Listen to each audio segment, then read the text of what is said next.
gentlemen, welcome to iShowcase Music Podcast. I'm here with my new friend Ian Keller from Orphan, Prodigy. And I got to ask you, buddy, first of all, thank you for taking the time to join us. Secondly, how did you come up with that name? Well, first of all, thanks for having me, man. I appreciate it. Orphan Prodigy. So back in the day, I'm adopted. I should preface by saying I'm adopted. I had I two had gay a feeling. parents back thanks. Back in the 90s, this was kind of like, still on the edge of things, and my parents were very like, independent and for, kind of spearheading part of that movement, right? Of adoption and being different and just having kind of that alternative lifestyle. And so I always kind of felt like an outsider. And long story short, I put together a band when I was 10 years old after hearing The Offspring's "Why Don't You Get a Job" and the cursing in the first line. That's what made me decide to go into music. I swear to God. Um, and so I felt like a reject pretty much my entire life. And I named my first band The Rejects. And then fast forward to like 2010 or whatever, got offered my first deal. And the label was like, well, you can't use that name because, all American Rejects and stuff, we don't want to get a lawsuit. So had to change my name to my band at the time was called Metarana. And here we are now. I wanted to retain with Orphan Prodigy, I wanted to retain the aspect of feeling like a reject, like an outsider, but also in a more positive light because, I'm 30 and I really just kind of came to this. When I hit 30, everything kind of clicked for me. My life became, I don't know, like literal, like, that cliche, like switch going off in your head kind of feeling.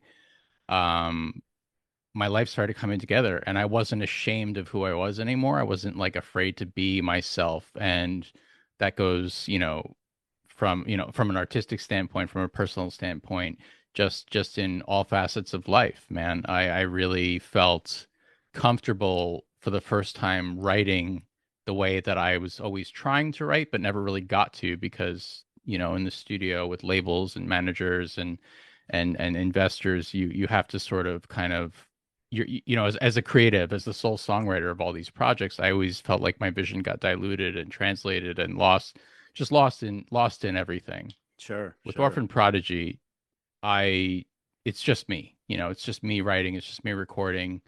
Um, and so I finally, for the first time, felt like I feel like I put out an album that was really representational, of myself, 130% for sure. No, man, I was listening to some of the tracks and yeah, it's unique. I mean, it's good. Thank you. I did have the question about the name. I asked you that, and then I started wondering, like, if it's just you, why not make it the Ian Keller show, and why have a band name at all? Well, because that's boring. I feel like, I have my label is Ian Keller Music. It's an homage to my one of my parents, one of my dad's. He's got his architecture firm, and it's just his name and then architect. And I always thought that was funny. So my label, my publishing is, how I release music is my name, Ian Keller Music. But I just feel like that's kind of boring, and I think there's something to be said for branding and just kind of feeling like there's something that you can kind of latch onto, and that was important for me because for me it's about the identity. It's about the identity and then the community that comes along with the identity. Yeah, man. I mean, what makes you a good songwriter, and I'm in my 50s, and I've been working on this my whole life.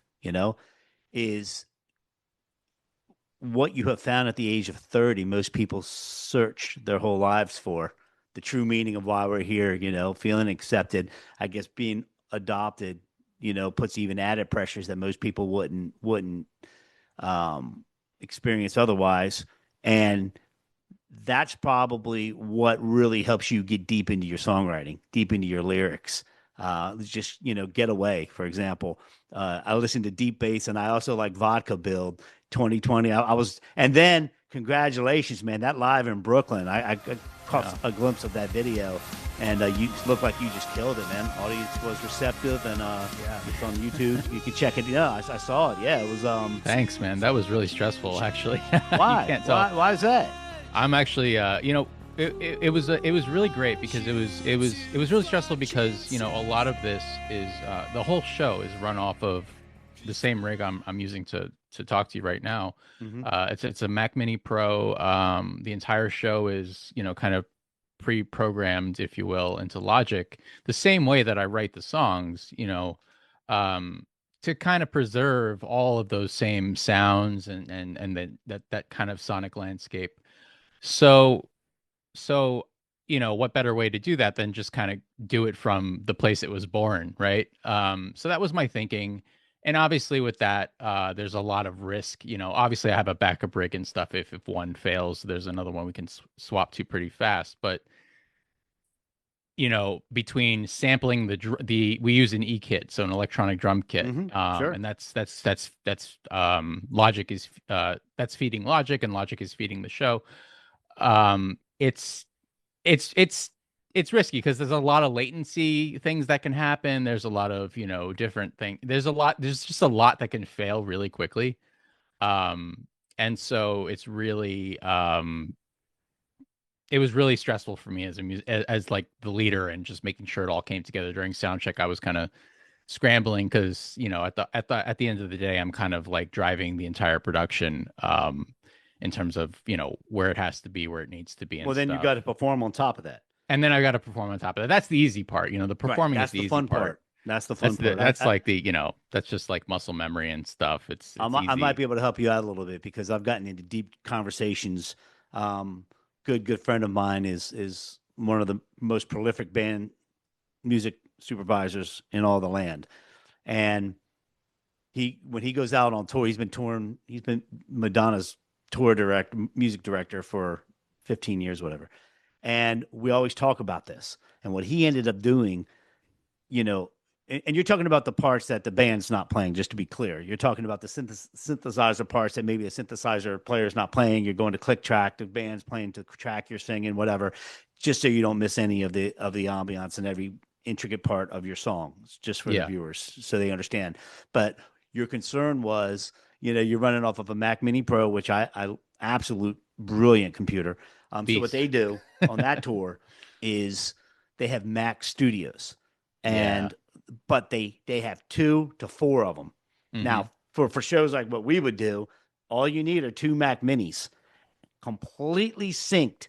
So if anything goes down, they're already in real time. You don't have to worry about pumping up another computer and waiting for that to load up and for to reset it up when you're on a live show like that. It would automatically, if this computer went down, that computer is right there with it because they're running simultaneously through the whole thing. And it's really an easy daisy chain, especially with those Mac Minis. There, you can daisy chain 6 of those things together, and See, it'll. we have to have a conversation after this Yeah, because man. I No, I got I you. gotta pick your brain as from an engineer standpoint about that because Yeah, man. And I that's what learned it we from need. him. I learned it from Really, my buddy, and he was. that's cool. But if you think about it, you're on a festival tour, man. You're playing for, there's no margin of error. There Right. is zero Exactly. margin of error, and that's why I'm such, I don't know. I just think Apple is really, really good for the art, for our creative, it's the creative way to go about things. Um, Absolutely. for video editing, for audio editing, Logic is just. Oh, I like Pro Tools.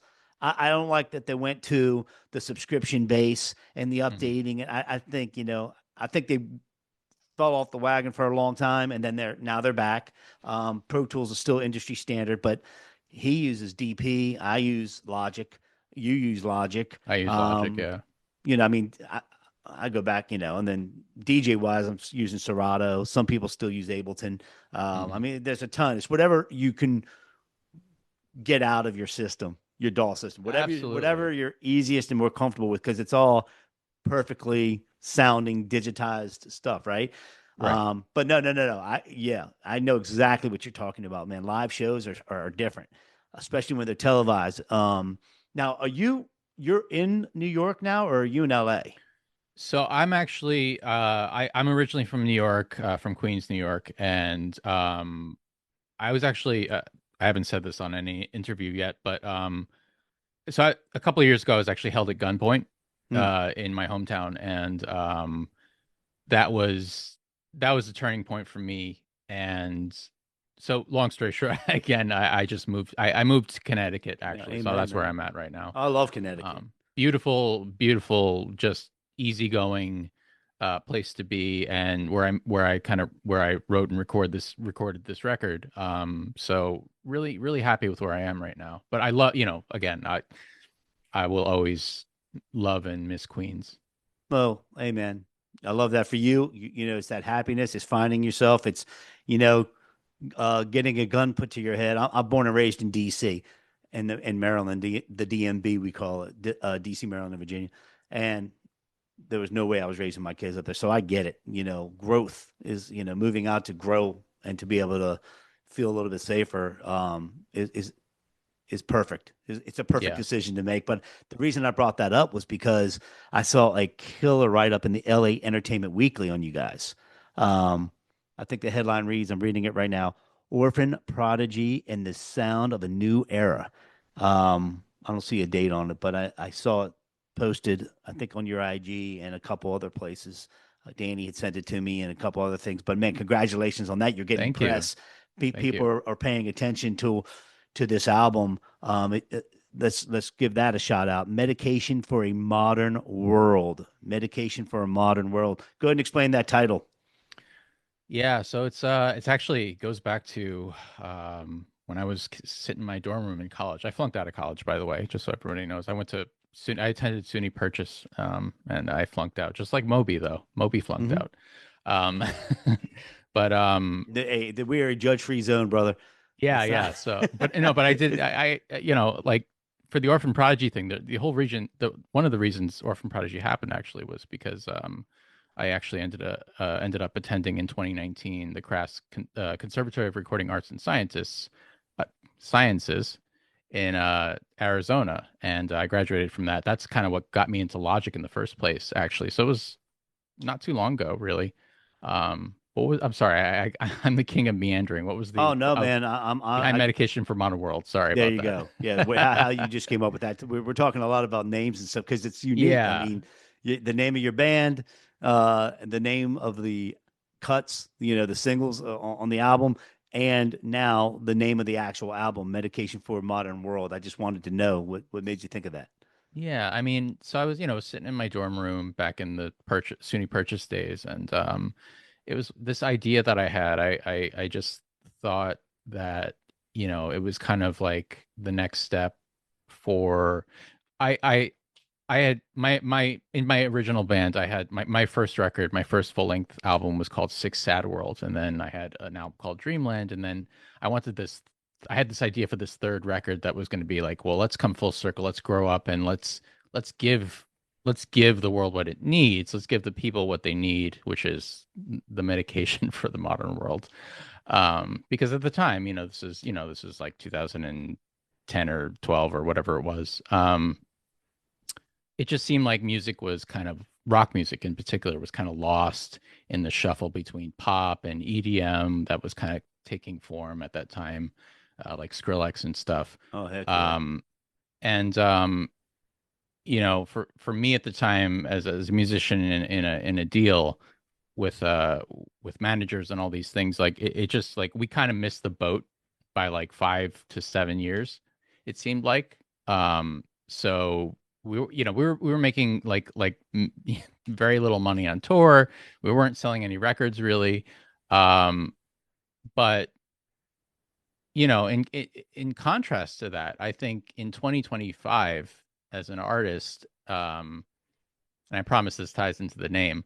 Uh, I think in contrast to that, I mean, there really is this. I think there's never been a better time to be an independent artist because Agreed. you make your own schedule. You make your Agreed. own. You don't get 360'd. You don't have to sign a 360 deal where the studio is taking money, the label's taking money, your manager's taking money, and everybody's taking a piece of your merch on tour.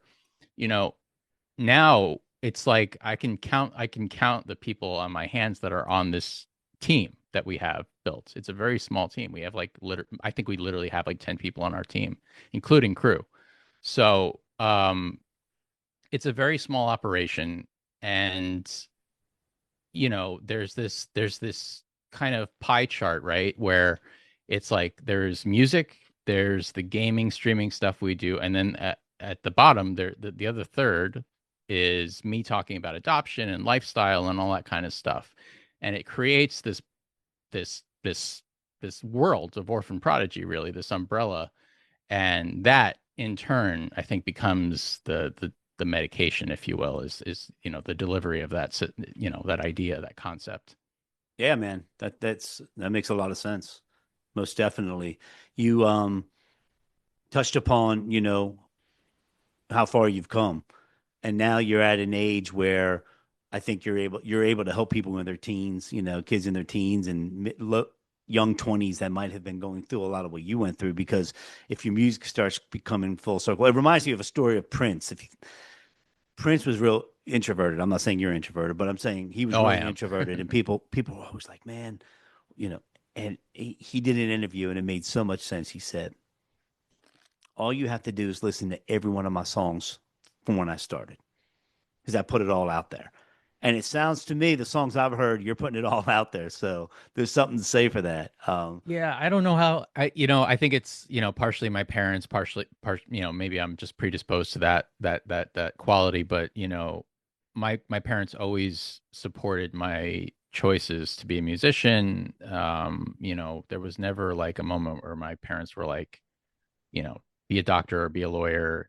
I mean, they did say supplement your, in the early days, they were like, go supplement your music career while, if you're not making money doing music, obviously you have to like be a barista. And I've been a barista. I can make a mhm. killer cup of coffee. As a, My as a man. hobby, as a hobby, I do that. I'm drinking Starbucks. Yeah. But, um, I enjoy making coffee. I enjoy cooking and stuff like that. But, you know, um, I was very fortunate to have parents that really pushed and allowed me to be myself. And I think, that combined with, I didn't go to church on Sundays. My parents came from, Catholic backgrounds, but they had me and my younger brother going to attending Ethical Culture Society, which basically just teaches you to be a good person, accepts all faiths, no matter where you come from. Sure. It allows you to believe whatever you want to believe. At the end of the day, though, it's just about being a good person. And I think I was just lucky to have parents that fostered, um, a good environment and just, allowed me to be the person that I wanted to be, even if I was lost for the first 29 years of my life. You know what I mean?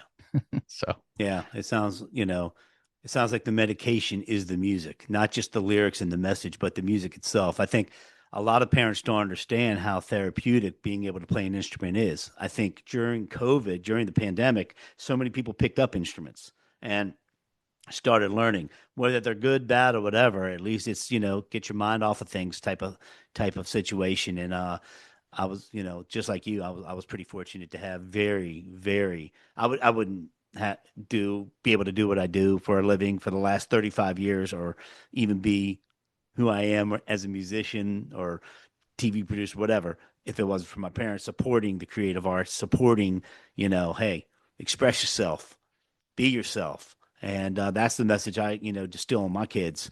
And it's yeah, there's something to say for that. There's something to say. This is a really cool title for a modern world. Medication for a modern world. Orphan Prodigy. Tell me about Getaway, man. Before we get into that, actually, this is a good segue. Your sound. I want to talk about your sound for a second, because we were talking about, guitar, synthesizers, you're doing your thing. I'm feeling where you're going with all this. And I started this whole segment, this whole interview with it's unique. And because I hear a lot of different influences in your music. Like I sometimes, oh, he sounds just like so and so, or they sound just like no, not with you, man. But I can name probably four. I don't want to name them because I could be off, but I can go off a vibe. Okay, my vibe, it's like, man, hell yeah. it's like I love that. Muse. It's like I heard a little bit of Muse in there meets Man. Okay, I'm just gonna say it.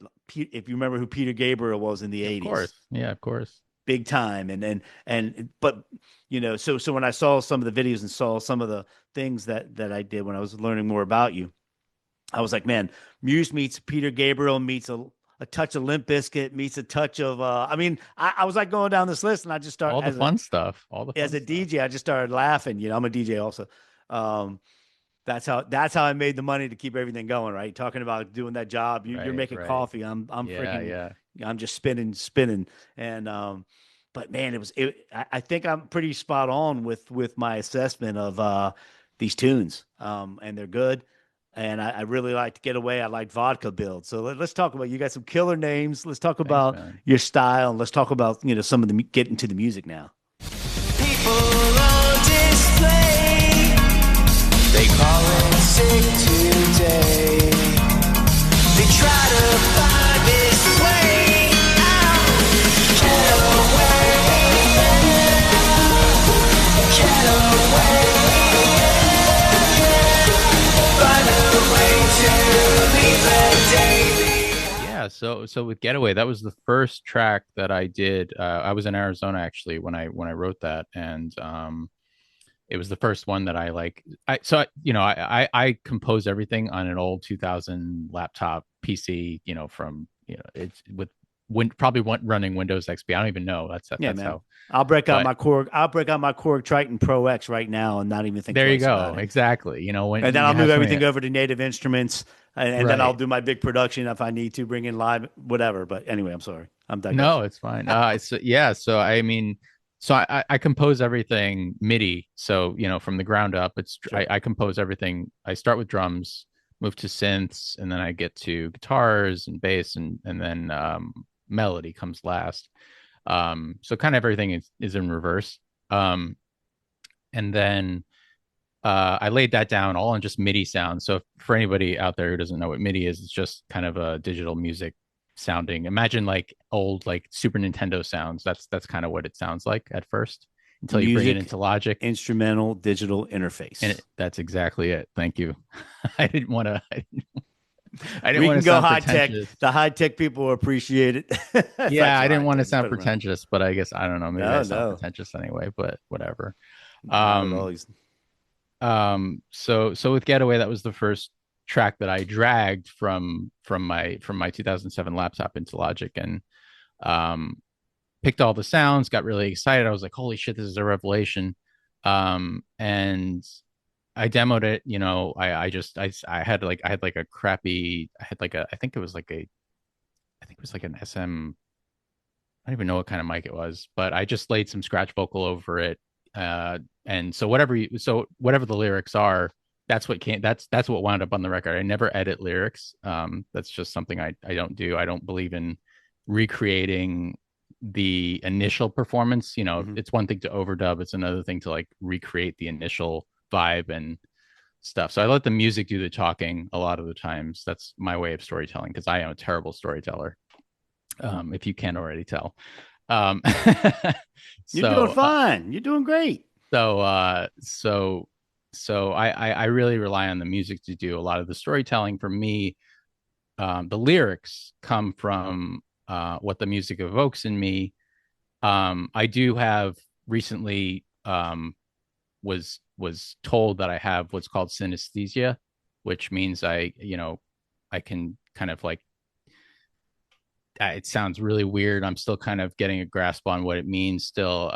But it basically essentially there's like different. I think it's different for everybody that has it, but for me, it's an experience where I can kind of taste shapes and see colors Oh, I have differently. heard of They that before. Yeah, so it's a very I don't know, from what I've been told, it's very jarring experience for somebody who doesn't have it to be told that stuff. But I think that ultimately it aids me in that first take, that scratch take that I do vocally and lyrically. It informs that a lot, I think. And I really don't analyze my lyrics until years later and figure out what they mean. So with Getaway, I my best guess is it's kind of me just confident enough to say like, the opening word line is like, I don't like your face or whatever. And like, I think that's just me confident enough, going back to that whole like outcast reject thing, but now confident enough to say it. Like, I'm confident enough to be cheeky and say, I don't like your face right now. And then I even talk about like working a crappy job, like try to get a wage out of you. When people are stiffing you with wages and stuff at these like, these chain jobs and stuff. I won't say any names, but Yeah. I've done like every odd job under the sun. I was like I worked at an airport, shipping and receiving, driving forklifts and things. I was, a barista at like 20 different places. uh I've done I've done just everything. I was a delivery person. I've just done it all. I've You've done done a what you've lot of had to do to keep I've your done what dream I've had alive to and keep do your to vision going. exactly, Kudos yeah. to And you now, for that, man. Not yeah, I know, thankfully now that I can, I'm in a position where I can, pay the bills doing this. And it's just so it's just a very full circle experience. And getaways are really good example of how I've gotten away from all the shit in my life, and I've really kind of turned 30, and something's gone off in my head where things are going better than they have in a I love long, that, long man. time. So you mentioned something early on, and you were talking about all the managers, the agents, the record companies, the publishers. Everybody's got their hand in the deal, on the merch and this and that. And you know, I've worked with major record labels. A lot of labels want finished products. They want to sign you on. They want the album done. They want it already rocking and rolling, and then they take it from there. Yep. But those record companies that have to develop and have to put so much money in behind the marketing, the branding, and all of that, it's really really hard. Jelly Roll talks about this a lot actually, and I love Jelly how Roll. how hard it Yeah. is to make any money because everything is pro bono. All the money's thrown up ahead of time, and it's going to take years, if forever, for that. It's called recoup, for the record Yeah. company to recoup all the money they put towards um, Yeah, you towards start that. off in debt. You start off in debt. Oh You go yeah, on the road and you're in debt. oh yeah, oh yeah. But you think you're living the life. You're young. You're as happy as can be. So my whole angle has always been find a niche, which I did, sports music and DJ Crazy Scott and party music, and then I also have solo piano stuff. But find it, find your own. There's billions of people on Earth. Find your own um, fan base, build your fan base, and go from there and build it from there. Because if you make enough noise, they're going to come for you. They're going to come and seek you out more than you ever having to go knock on doors in anywhere, LA, Nashville, New Absolutely. York, wherever. And that's the ultimate goal. Stay true to yourself, stay true to your message, stay true to your goal, and it all works out, man. So and I'll tell you what, faith has a lot to do with that. Especially in all the darkness we're seeing right now with the Diddy trials and everything going on, it's just it's nothing. I don't think it's surprising anybody. I think some of the names, It's but wild. man, just staying true to yourself and doing it the right way. There's so much to say for that and about that. But what I'd like to do, man.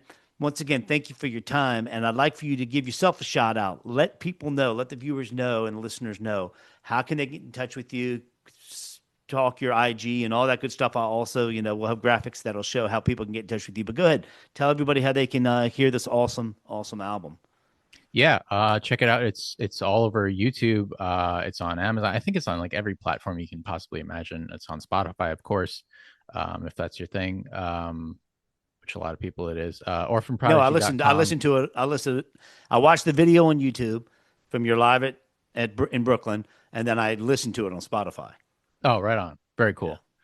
But yeah, Spotify, YouTube, Instagram is like my main hub. That's kind of where I just I run it by myself, and it's just very fun. And yeah, I wouldn't have said that 10 years ago, but it is. That's at So Orphan Prodigy at Orphan on Prodigy, yeah. My Facebook is my name, which is Ian Andrew Keller. So check me out there. Check out the bands.